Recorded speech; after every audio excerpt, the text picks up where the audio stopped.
Hey YouTube, today I'm going to be doing a video tutorial on how to replace the alternator on your 7th generation Honda Civic or 2nd generation Acura 1.7 EL. The model years is 2001 through 2005 with the 1.7 liter VTEC or non-VTEC version. So one of the telltale signs that your alternator is no good is when your car is running, you can see here that in light of the fact that the engine is running, that the battery indicator light on the car is illuminated, which means that the voltage sensing circuit on the alternator is no good, which generally implies that the car's alternator is not outputting the proper voltage. Now, before we take anything apart, we want to make sure that the alternator is in fact no good and not a faulty battery. And one of the things that you can do is actually test the open voltage of the battery by taking a simple voltmeter and setting it to the DC voltage scale, and then just verifying that the battery has at least, we'll say, 11.5 volts to 12.5 volts.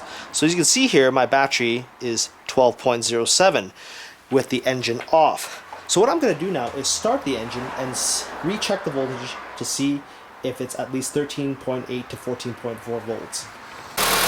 I've started the engine and I'm going to check the voltage again. So as you can see here, with the engine running and a load being applied to the battery from the car's electrical system, I'm actually now making 11.55 volts, which is lower than when the car was actually off, indicating that the alternator is no good. Before any actual dismantling work occurs on the vehicle, make sure that you disconnect the negative terminal on the battery. Failure to doing so will result in an electrical short at the alternator when your wrenches and ratchets touch ground on the vehicle. Make sure you tuck this negative cable safely away from the terminal. So once we've disconnected the battery, we're going to have to undo the power steering pump from the vehicle and swing the pump out of the way. And to do that, what we're going to do is that we're going to use a pair of pliers or our bare hands just to loosen up this wing nut bolt from the vehicle. And you can loosen up, or you can just completely remove it. And then what we're going to do is that we're actually going to use our 12mm wrench to undo the upper power steering mount bolt here, as well as the lower bolt down just by the belt area.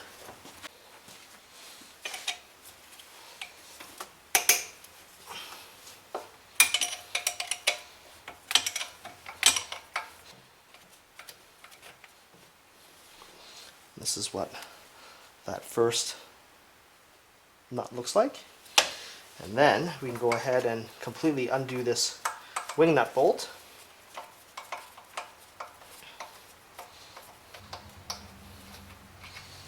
That's what it looks like. And then we can remove the upper bolt like this. Now it does help to loosely screw the pieces that you're removing back together, just so that you don't lose them and you have a frame of reference of which nuts and bolts belong where. Next, we're going to use a 10mm socket to remove this upper power steering sort of tensioner bolt that we just removed bracket by removing this bolt here, and the air conditioning bracket here and down in there.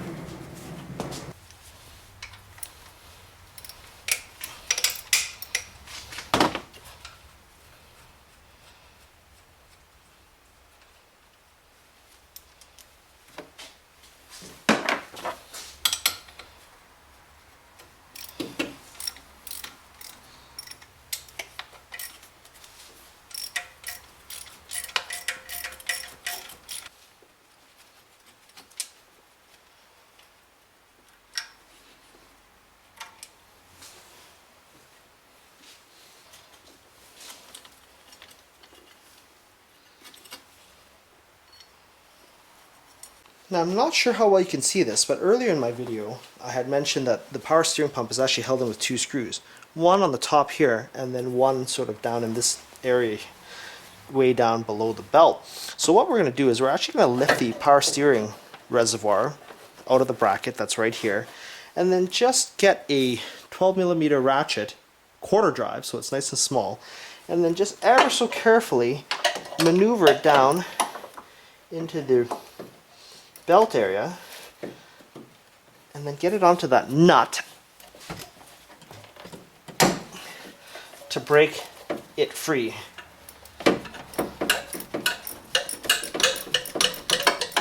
And as you loosen that nut, you can see that the power steering pump will slide down into the engine bay, taking the tension off the bracket. And when that happens, you can actually go ahead and just unhook the power steering belt like this and just get it out of the way. You can just tuck it out like this, and then that'll give you a little bit more clearance to pull the pump back up so that you can actually see the nut down in this tight area.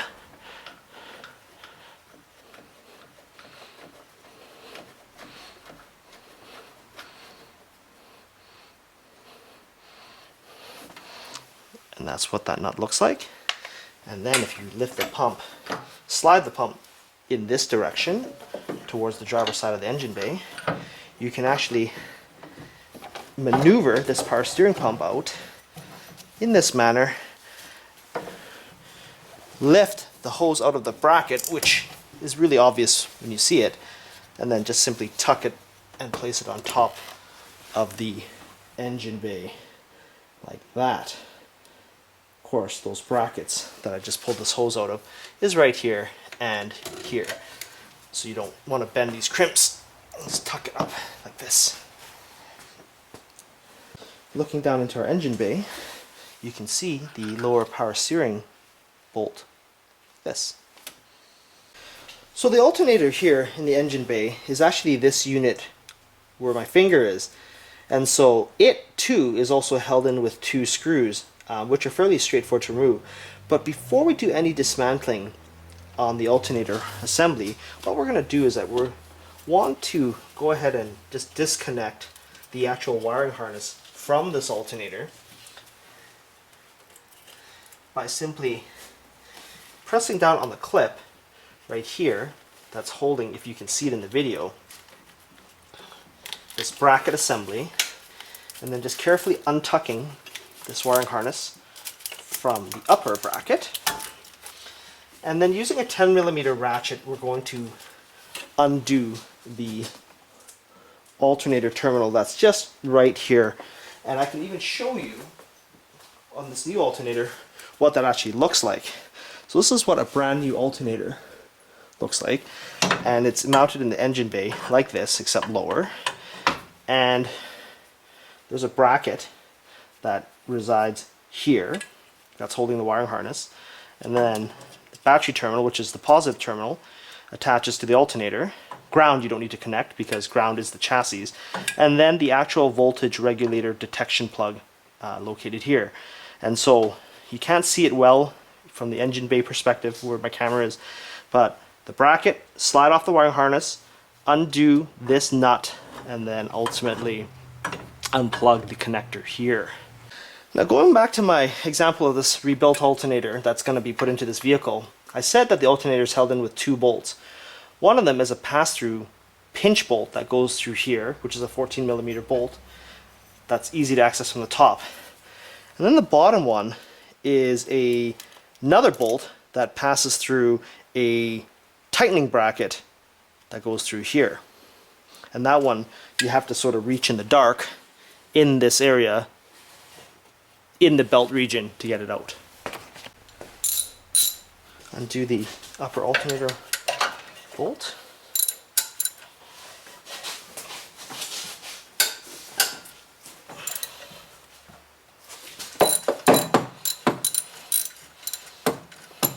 Now you don't want to completely remove it just yet. We're just loosening everything for now. Using a 12mm ratchet under the lower alternator mounting bolt. So to give perspective of where things are on the lower bolt, you can sort of see where my ratchet is positioned below the alternator pulley. And this is what that bolt looks like once you've removed it from the lower alternator bracket. Okay, so now that I've completely removed the lower alternator bolt, which allows the belt to also be tensioned, and I've loosened the upper bolt just right here, you can see that there's another sort of wing nut sort of pass-through bolt right here. And that is basically the alternator tensioning, adjusting wing screw, whatever you want to call it. But because we removed the lower bolt completely, it's actually doing nothing right now. So to loosen the tension on this belt, we just simply press down on the alternator and completely just undo the belt off of the car like that. Now before we can completely undo the upper alternator mounting bolt, we should also go ahead and use our 12mm ratchet and remove the power steering fluid reservoir bracket. And the reason why is that the very edge of the power steering bracket right here actually just gets in the way of that alternator bolt being pulled out enough to allow the alternator to come out. So now that we've removed the bracket, we can undo the upper bolt and have it just contact the chassis completely, and that will give the alternator just enough clearance from the bolt. You use a flat bladed screwdriver to pry between the bracket and the alternator to remove it from the car.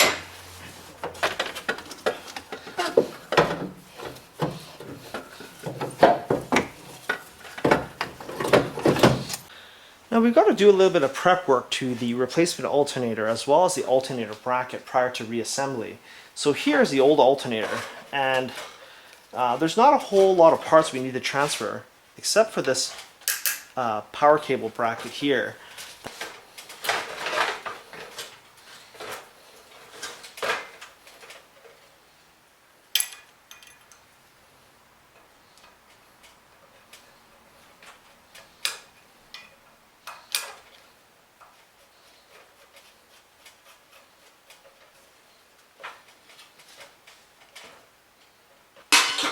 Ahead and remove the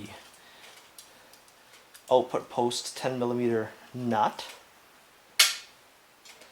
And then one quick service tip, guys, is that the lower alternator mounting bolt that we removed earlier, which is this, you should actually try to pre-thread it into the lower alternator attachment hole. And the reason why is that occasionally I have found that rebuilt alternators, and even sometimes new alternators, they don't get tapped properly from the factory, and then these threads actually have or are slightly stripped, and then when you try to actually reinstall this bolt, it doesn't go in properly, and then you find out that you have to go back to the store to exchange it for a new one, or you have to do a whole bunch of removal work to re-tap this screw. This is what the lower alternator tensioner bracket adjuster looks like, and that bolt passed through this little eyelet, which then is attached to this wing nut threaded screw assembly. And basically what we want to do here is we want to put a whole bunch of lubricant or anti-seize onto these threads so that it's easy to adjust and tighten up the belt tension on the alternator. But we also want to extend this eyelet to the very end here, so that the alternator, the lower mounting bolt, will line up, pass through this hole, and then line up to the alternator with the belt completely detensioned. Otherwise you're going to have a heck of a time trying to get that lower bolt in. Now as you can see here, I've basically unscrewed that eyelet to near the very end of that adjusting bolt. So we'll get a replacement alternator and just fish it through the hole here, and then just roughly place it into the bracket, and then pass the upper alternator mounting bolt through, and then just loosely screwing it in by hand. So the reason why we had to undo the lower bracket eyelet as far out onto the end of that adjuster bolt as we could is because we need this alternator to be untensioned so that we can attach the new, or the belt back onto the pulley assembly. And so one of the techniques I found is that if I pass the bolt through the eyelet, I can actually approximate by feel where the alternator screw bolt hole is going to be. So I've passed through the lower alternator bolt back through the actual eyelet itself and into the alternator. And that took me maybe a couple minutes at most to get it back in where I needed it to be. Now we can go ahead and reroute the drive belts onto the crankshaft, AC compressor if you have air conditioning, and alternator.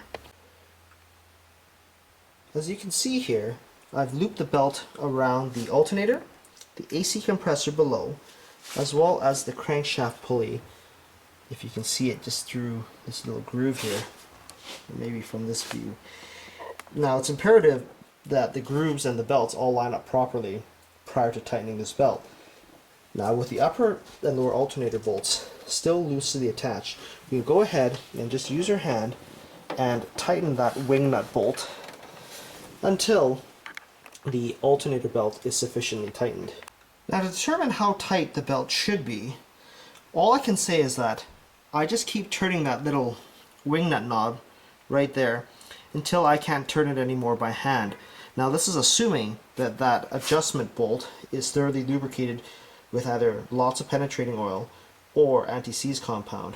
But basically, I just kept cranking it down until the belt was quite firm. Now worst case scenario is that if it squeals, you can always just loosen the upper and lower alternating bolts and then just give that wing nut bolt another few turns. But I've always found that if I can't turn it anymore with my bare hands, that it should be more than sufficiently tightened. You can go ahead and tighten the upper alternator mounting bolt with our 14mm ratchet. Using our 12mm socket, go ahead and tighten that lower alternator mounting bolt.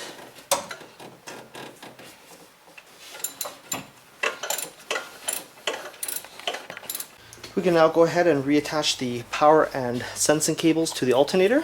Now one quick service tip here guys that I actually failed to mention earlier in the video is that when you're buying your alternator from the store, it's also a good idea to have it load tested to make sure that it actually works as designed, you know, outputting so many amps and what have you, but to also make sure that the contact terminal here that screws onto the alternator is thoroughly cleaned with some emery cloth or sandpaper so that it makes a solid contact. Now one of the tricks to do the install here is to peel the boot back like this with your fingers and then getting down into the alternator assembly and then hooking it on to the little power output post and then using your hand to screw on that 10mm retaining nut. And this is what it looks like fully installed. So we've snapped that back onto that bracket we transferred from the old alternator.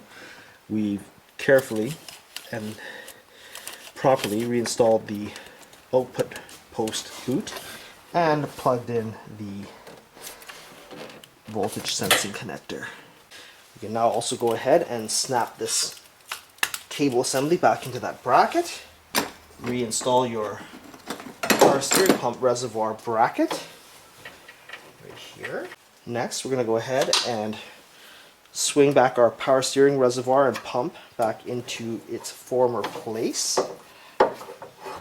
taking care not to kink or bend any lines too drastically.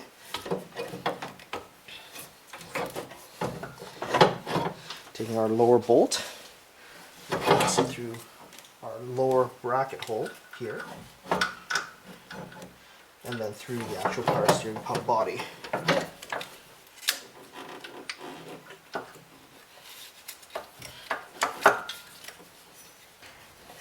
Install the lower power steering pump nut,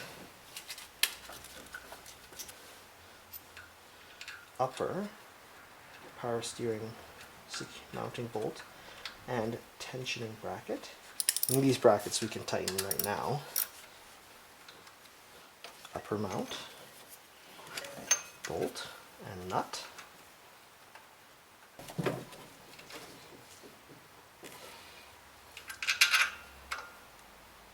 Now if everything came out fairly smoothly, things should go back in fairly smoothly.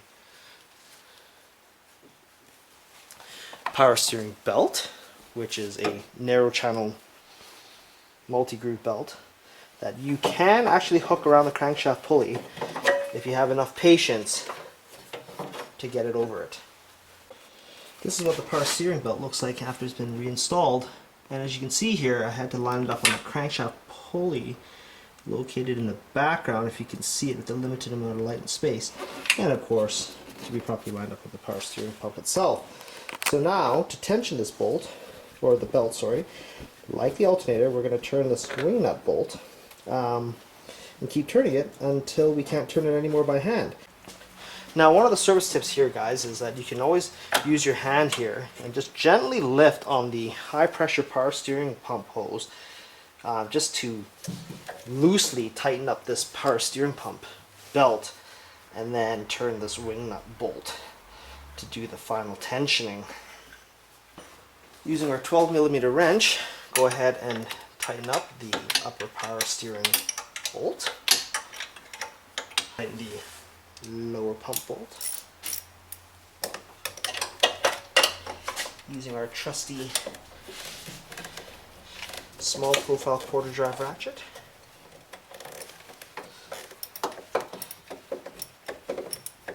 Reinstall your power steering pump fluid reservoir into the bracket. Reattach the power steering pump hoses to the hose holding brackets.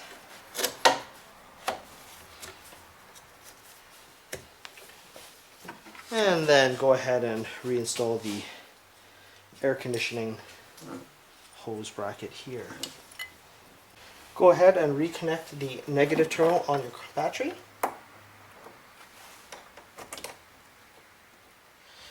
Making sure that your battery connections are nice and clean and free of any corrosion.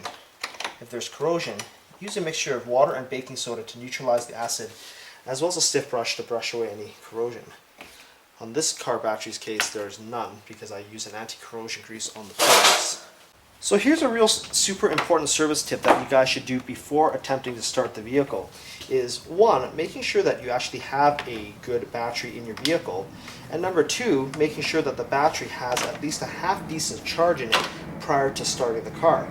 The reason why this is super important is because if the battery is completely discharged, or if you've got a weak or faulty battery for that matter, when you start the car, the electrical demands placed on the alternator is going to be so stressful on the new alternator that you run the risk of burning out the windings on it prematurely because of the high amps draw from charging a discharged battery, as well as the electrical demands that the vehicle needs to run.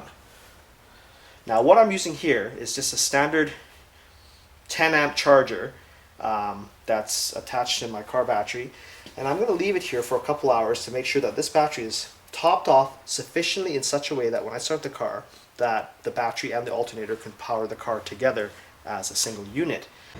Okay, so I've just removed my charger from my battery that's been plugged in for a couple hours now. Using my voltmeter, let's go ahead and check the open circuit voltage of the battery. Measures here at 12.6 volts, we'll say. And I've only charged it for 2 hours because I know my battery's fairly new. And there's quite a bit of reserve capacity in this particular brand of battery. So let's go ahead and start the vehicle and see what the voltage is like. So I'm going to go ahead and start the car here. As you can see, the battery light is no longer illuminated. Everything on my car looks like it's working properly. So with the engine running, we're going to go ahead and measure again the voltage on our battery terminals. As you can see here, we're at 14.55 volts, which is telling me that the alternator is outputting the correct voltage, which is now able to run the car and charge the battery while I'm driving. Well guys, I hope you found this video useful and informative. Rate, comment, and subscribe.